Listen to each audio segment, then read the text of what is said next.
Hi guys, and welcome to another video from Total Technik. Today we're working on the Audi A6, S6 or RS6. This is the C5, both the Saloon or the Avant.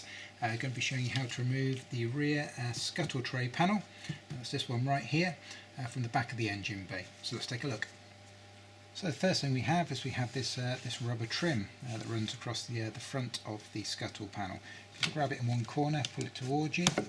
Basically what it is, it's got a little slot in it, which actually got like a metal, almost kind of almost like a staple that's compressed in there, and that just squeezes this little gap together. So that's what you want to do, is pull that off, just pull that off across the whole length of the scuttle tray, like so.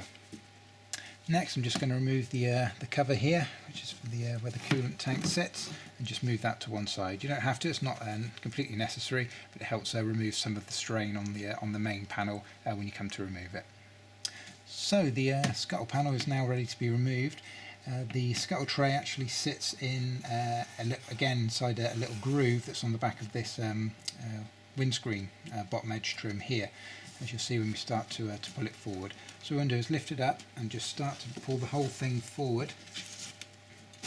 Start on one corner and just work your way across. You see that's kind of popping out of that slot as we work our way across there, like so.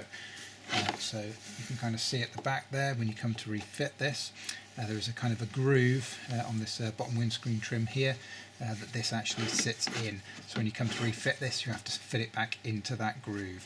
But that's your scuttle tray removed.